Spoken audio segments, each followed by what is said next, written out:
নমস্কার, আমি জ্যোতিষ সম্রাট বিনয় শাস্ত্রী। আশা করি ঈশ্বরের কৃপায় আপনারা ভালোই আছেন। আজকে আমার ভিডিওর আলোচ্য বিষয় ধনু রাশি বা লগ্ন সাপেক্ষে মঙ্গলের গোচর ফল। এই মঙ্গল গত 11ই মে মেষ রাশিতে প্রবেশ করেছে এবং এখানে থাকবে 20 জুন পর্যন্ত।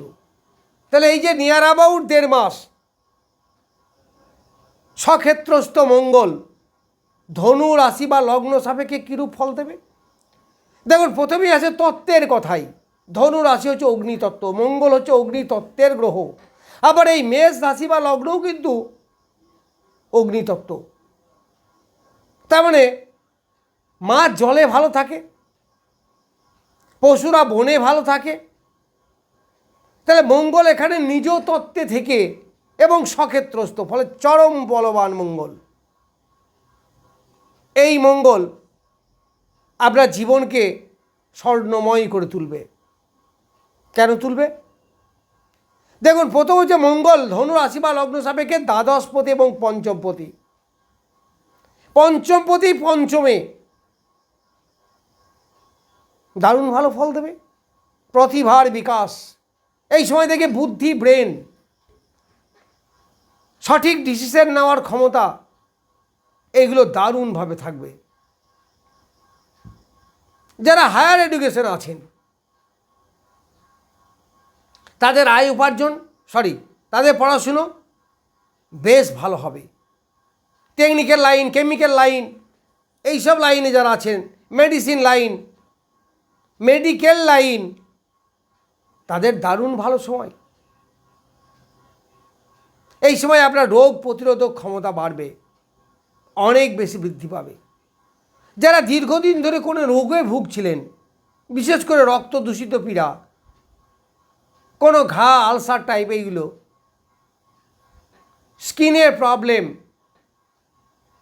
তাদের কিন্তু অনেক ডেভেলপ করবে, অনেক ভালো থাকবেন, অনেকটা ইমপ্রুভ হবে। এতদিন ডাক্তার দেখিয়েও আপনার রোগ কি হচ্ছিল না, কিন্তু এখন হবে। যাদের মাথায় প্রচুর চাপ, সেটা কাজের চাপ হোক, পড়াশুনোর চাপ হোক, যে কোনোই হোক না কেন, তারা দেখবে অনেকটা রিলিফ পাবেন, অনেকটা ভালো থাকবেন। সাহসের সঙ্গে, এনার্জির সঙ্গে যে কোনো কাজে এগিয়ে যাওয়ার একটা মানসিকতা আপনাদের এই সময় হবে এবং সেই চেষ্টা সফল হবে, অবশ্যই হবে। কারণ মঙ্গল এখানে খুব ভালো ফল দেবে। তবে অনেকেই একটু আধটা টুকিটাকি কেটে কুটে যাওয়ার সম্ভাবনা আছে, ছেড়ে যাওয়া, কেটে যাওয়া, এইগুলো। কারণ মঙ্গল দ্বাদশপতিও কিন্তু বটে। তবে এটা নিশ্চিত যে মেজর কিছু হবে না। দ্বাদশ আমাদের নেগেটিভ ঘর, পঞ্চম আমাদের পজিটিভ ঘর। পঞ্চম থেকে কর্মের পরিবর্তনের বিচার করা হয়। তাহলে কর্মের আপনার পরিবর্তন হবে, কর্মে আপনার ডেভেলপ হবে, কর্মে আপনার প্রমোশন হবে, কর্মে প্রমোশনের মাধ্যমে আপনার আয় বৃদ্ধি হতে পারে। এইগুলো সব আপনি এই সময়ে পাবেন। পঞ্চম থেকে আমাদের প্রেম, প্রীতি, ভালোবাসার বিচার করা হয়। তাহলে প্রেম প্রীতির ব্যাপারে আপনার নতুন প্রেম হওয়া, প্রেমের মধ্যে শান্তি বিরাজ করা, তবে যৌন চাহিদা বাড়তে পারে। আবার পঞ্চম হচ্ছে সন্তানের স্থান। তাহলে আপনার সন্তানের ডেভেলপমেন্ট হতে পারে। যাদের সন্তানরা পরীক্ষা দিয়েছিল, হাসিয়ানের রেজাল্ট বেরোলো, বা মাধ্যমিক রেজাল্টের সময় অবশ্য ছিল না, তারপরে হয়েছে 11 তারিখে এসছে তো মঙ্গল, দেখবেন অনেকটা ভালো হয়েছে। সন্তানদের মন মানসিকতা ভালো থাকবে। যদি কারো সন্তান কোনো রোগে, দুরারোগে ভুগে থাকেন, সেটা দেখবেন এই সময় কিওর হয়ে যাবে। শরীরে অনেক সময় ঘা, ফোট, প্যাঁচড়া এই সমস্ত টাইপের হয় না, বা পিম্পলস মুখে, দেখবেন এই সময় অনেকটা কমে যাবে। কারণ মঙ্গল আপনাকে শুধুমাত্র সুফল দেবে। এই মঙ্গল দ্বাদশপতিও বটে। তাহলে দ্বাদশপতি মঙ্গল যদি স্বক্ষেত্রস্থ হয় তাহলে দ্বাদশেরও ভালো হবে। তাহলে দাম্পত্য সুখ আপনার বৃদ্ধি পাবে, শয্যা সুখ আপনার বৃদ্ধি পাবে।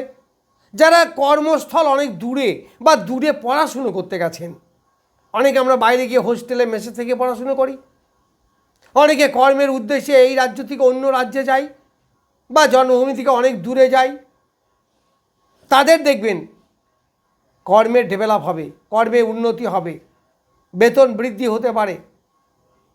এইগুলো যারা হসপিটালে ছিলেন, কোনো রোগের কারণে হসপিটালে ভর্তি হয়েছেন, তারা দেখবেন এই সময়ে হসপিটাল থেকে বাড়ি চলে আসবেন। কারণ হসপিটালাইজেশন যেমন হবে খুব তাড়াতাড়ি তারা বাড়ি চলে আসবে। প্রপার ট্রিটমেন্ট এই সময় আপনি পাবেন। যারা মেডিকেল লাইনে ব্যবসা করেন, যা মেডিসিনে ব্যবসা হতে পারে, ডাক্তার হতে পারে, নার্স হতে পারে, বা মেডিকেল রিপ্রেজেন্টেটিভ হতে পারে, কেমিক্যাল জিনিসের ব্যবসা করেন, কেমিস্ট্রি নিয়ে পড়াশুনো করেন, এদের কিন্তু খুব ডেভেলপ হবে। কারণ মঙ্গল স্বাস্থ্যের গ্রহ, মঙ্গল সায়েন্সকে দেখে, মঙ্গলের এনার্জি প্রচুর। সেই এনার্জিকে কাজে লাগিয়ে সে যে কোনো বিপদ থেকে মুক্তি লাভ করতে পারে। এই মঙ্গল আপনাকে এইগুলো সব দেবে। আবার এই মঙ্গল পঞ্চম মানে সপ্তমের একাদশ, প্রেমের ব্যাপারে যারা বিবাহ করতে চাইছেন প্রেম প্রীতির মাধ্যমে, তাদের প্রেমে সফলতা আসবে। প্রেম ঘটিত বিবাহ এই সময় হতে পারে, এই মঙ্গল আপনাকে দেবে। তবে একটা কথা মনে রাখবেন, মঙ্গল কিন্তু সাহসী গ্রহ, এনার্জি গ্রহ, সে শৌর্যবীর্য যোদ্ধা। অন্যায়কে সে একদম পছন্দ করে না। সুতরাং অন্যায় থেকে বিরত থাকবেন। আপনাকে ধর্মকর্ম তা করতে পারি না। ধর্ম কি? আপনার কর্তব্য আপনি ঠিক করে পালন করবেন, তার মধ্যেই ধর্ম। এই মঙ্গল এই সময়ের মধ্যে 3টে নক্ষত্রকে অতিক্রম করবে। তাহলে এখন আছে 1 নম্বর নক্ষত্রে, তার মানে অশ্বিনী নক্ষত্র, যার অধিপতি কেতু। এই ধনু লগ্ন বা রাশি সাপেক্ষে কেতু এখন নবমে আছে। তাহলে কী হবে? আরও ডেভেলপমেন্ট পাবেন, আরও ভালো ফল পাবেন। ঈশ্বরের প্রতি আধ্যাত্মিকতা চেতনা এই সময় জাগ্রত হবে, ভালো থাকবেন, দেখবেন। তারপরে যাবে 2 নক্ষত্রে, মিডিল পিরিয়ডে। 2 নক্ষত্র মানে শুক্রের নক্ষত্র। তাহলে শুক্র মঙ্গলের যোগ হল। আপনার যৌন চেতনা বৃদ্ধি এই সময় হবে, একটু বাড়বে। প্রেম প্রীতির ব্যাপারে আকর্ষণ আপনার বাড়বে। যারা প্রেম প্রীতির মধ্যে অলরেডি জড়িয়ে আছেন তাদের দেখবেন খুব আনন্দে দিনগুলো কাটবে। এখন ব্রেকআপের কোনো সম্ভাবনা নেই, যথেষ্ট ভালো থাকবে।